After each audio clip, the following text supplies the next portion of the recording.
This is the trackway down to Newtown Cove. In this episode I'll learn about a shipwreck off the coast of Tramore and visit rugged beaches and small harbours and show you where I camped overnight.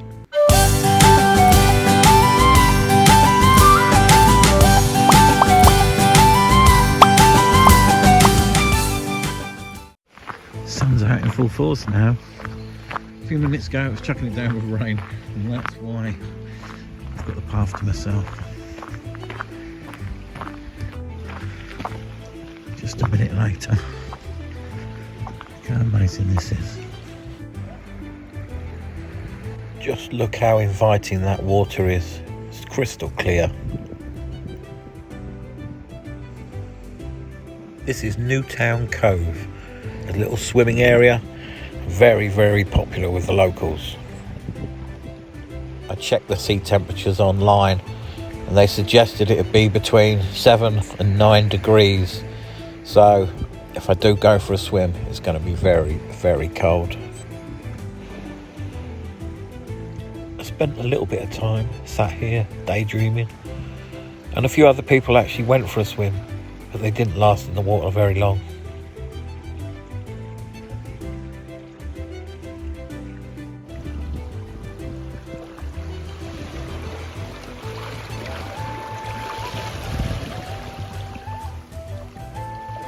The clarity of that water makes me ashamed of my hometown.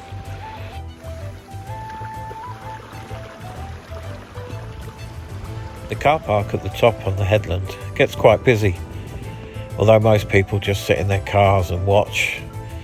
Some do go down to the water, but very rare do you see someone swimming.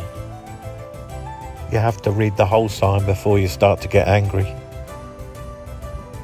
This cove is only a few yards away from Newtown Cove, but goes down into deeper water. If I do go for a swim, it'll be in the other cove, walking in from the beach into the shallow water. Unfortunately, there was a sign very shortly into the walk saying cliff edge unsafe, cliff edge walk unsafe. So over the winter it's clearly been fall of rock or whatever, so I'm not going to attempt to get out to the Metal Man or whatever it's called. Plenty of spaces on the side of the road, even though there's a height barrier at 2.2 meters, which is clearly much higher. I am on a camber though. Being a one-way road and restricted coastal road, I did actually camp here overnight for the night, despite the camber, and the following night I made it into the car park.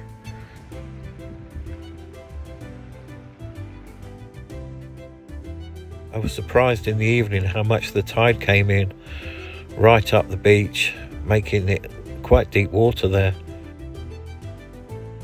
Had a few Facebook comments to reply to after I posted a picture earlier in the day. Always nice to hear from people. I watched this cat come down the hill, stroll casually past my van and go down the steps. I thought he might be going for a swim, but no, he had other intentions.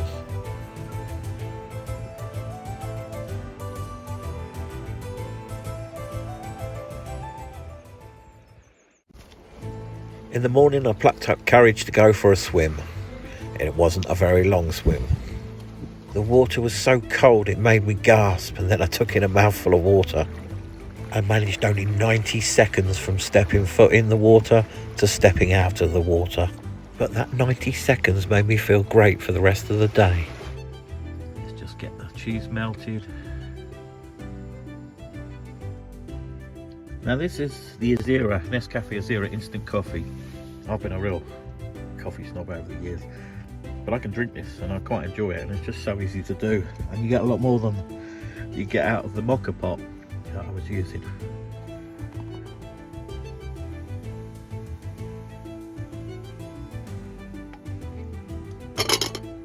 And look at the creamer on that,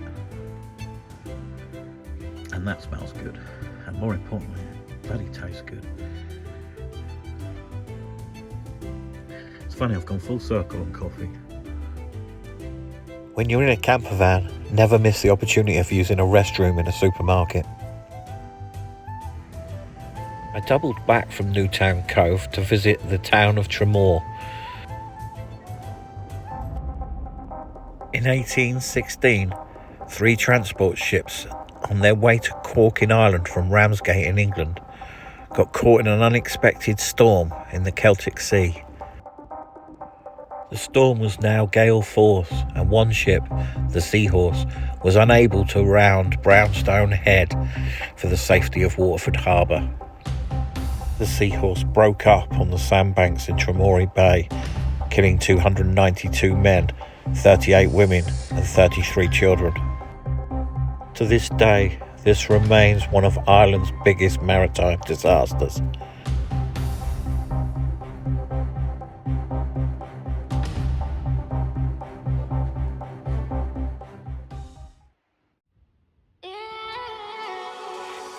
There's no need to complicate things.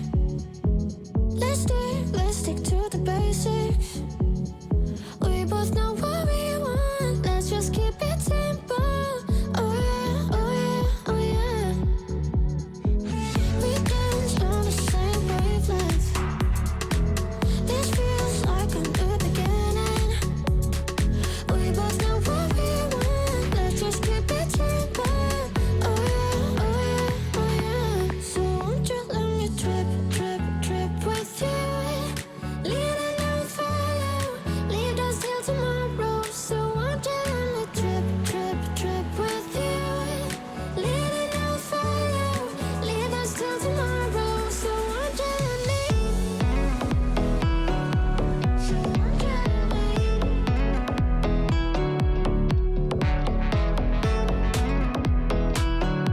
So won't you let me? I dream that if I can hold you close, you can be my antidote.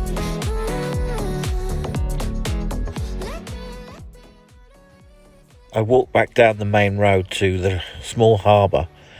The tide was out, which meant it'd be ideal for exploring the sea caves along the adjacent beach. I like to walk along the high tide line to see what's been washed up since the last tide. And where there's caves, it's always interesting to see how far back they go. In this case, it wasn't that far, but I still find them fascinating.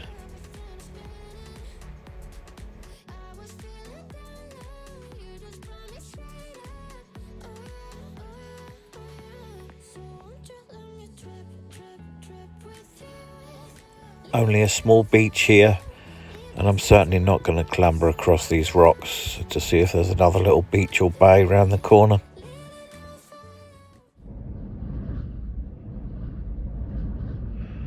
I'm parked up at Cobh Point. It's above a cliff, and I reversed into the parking space, which means the wind is hitting the back of the van rather than the front. I should really turn it round to get a better night's sleep perhaps, but it is really, really strong winds, as you can hear if I go quiet.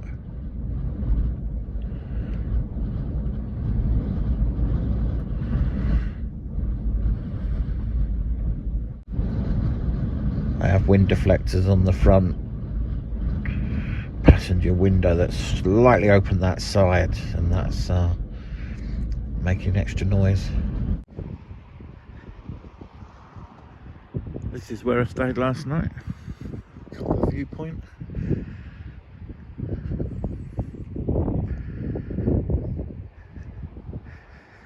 And that's the cliff edge just over there. That's why I was getting buffeted by the wind all night. I don't think it matter which way I parked. I said I parked nose pointing that way, to be honest, which is a bit weird in a car park. But I'm the only one here this morning. I know there's been other vehicles come and go, but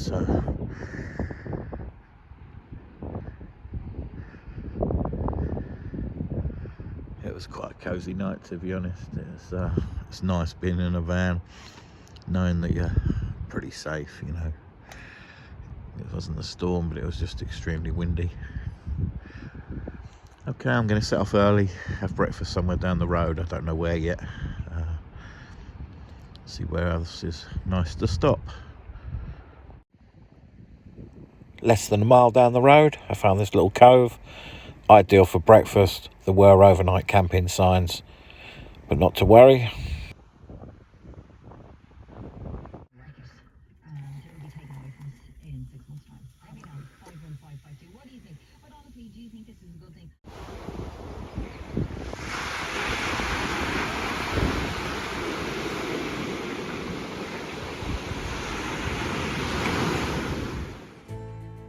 The sun made an appearance and it was time for me to hit the road. Parked up at this lovely little spot. Just about to find out what's going on. I believe it's Bonmahon. So, plenty of parking spaces. This is not the main road. This is a dead end with a little turning circle at the end.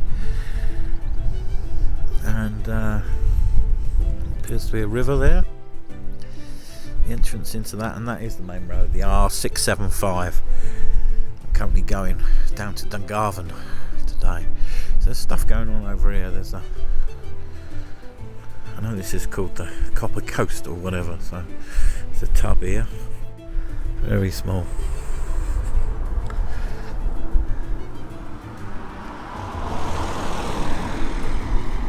A mining tub. Oh, I got it right. And that's thanks to my dad, who was a coal miner. He always used to say, it's not a cart, it's a tub. There's a difference, he said.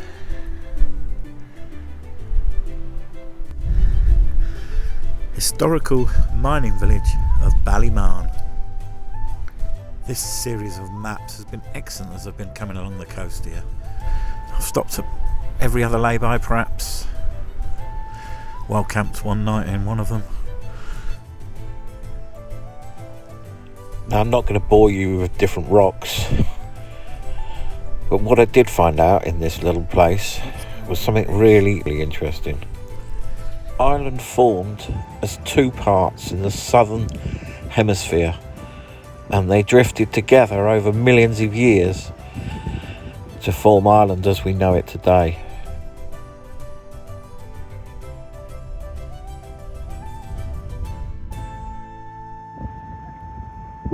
Although I don't need a laundrette today, this chain will be very handy. They're in Tesco's and various other supermarkets and petrol station forecourts. This will be very handy in about a week or two's time. I drove through Dungarvan and headed for Youghal. The Youghal Bridge crosses the River Blackwater. I'll shortly be coming into the county of Cork and leaving the county of Waterford.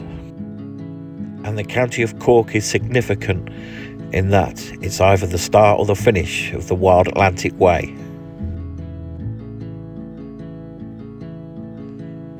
When I saw Youghal on a map, I had no idea how it was pronounced, and I'm still not 100% sure if I'm getting it right.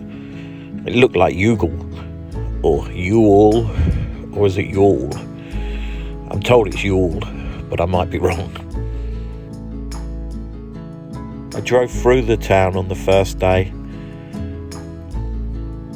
I knew there was a Parkup near the beach at the far end of Youghal.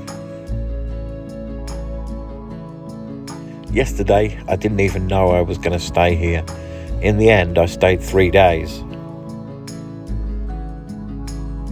One of Youghal's claim to fame is that in 1954, a lot of residents starred in the film Moby Dick, seen on the side of that pub there. The wages the townspeople received created a bit of a boom. The film was supposedly set on location, and a lot was filmed in and around Youghal. However, lots was also filmed back in England at Shepperton Studios. I think Youghal also managed to survive Cromwell's horrific exploits in the 17th century, and that's why the town is still standing as it is today.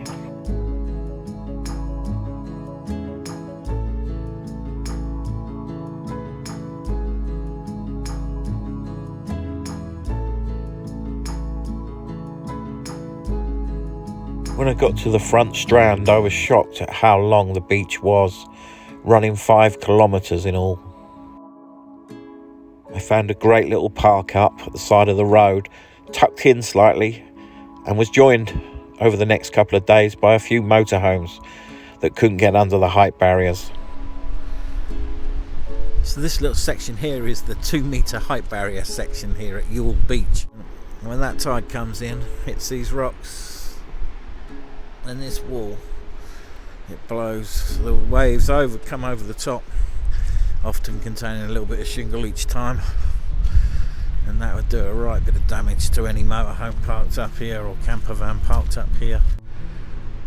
Headland over there, and what appears to be another island.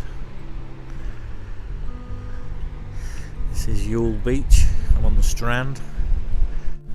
I've just walked for miles from Youghal Beach. I'm up to Red Barn Beach now. Miles on a boardwalk. Really new, really nice. Into the wind, so the good thing is on the way back it'll be lighter work. These early few days or week and a bit have basically just got me settled into Ireland. I'm hoping once I reach the Wild Atlantic Way, things will be smoother and far easier.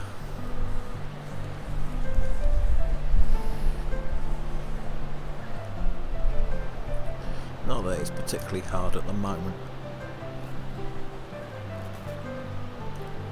but am I really moving on? How much exercise am I getting? What things am I doing? How much money have I got? They're all considerations. How many miles I do per day? I've certainly done my quota for 3 days today. Does that mean I need to stay here 3 days? Ideally I could stay here for a week. It'd be lovely if I could just stay parked up in that one spot for a whole week. Use this boardwalk twice a day to get some fitness, lots of steps in. That's all the ideas. If you've got this far and you're not a subscriber, please consider subscribing. There have been a lot of lighthouses along this coast, for obvious reasons. Just look at how the weather can be here, and then the following day, totally different.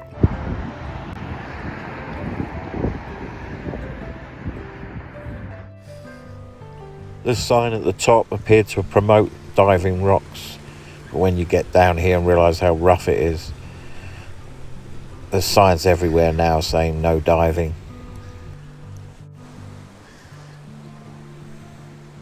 A great little place to sit. Let's see.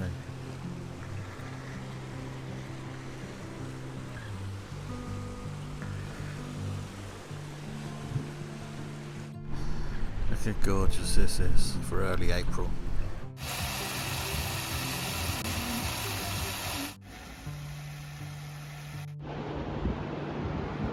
Thousands used to come by train from Cork to enjoy the beaches here. Unfortunately, the train disappeared in 1963, but it's still a popular holiday destination. I've loved my time here. It's been a breath of fresh air.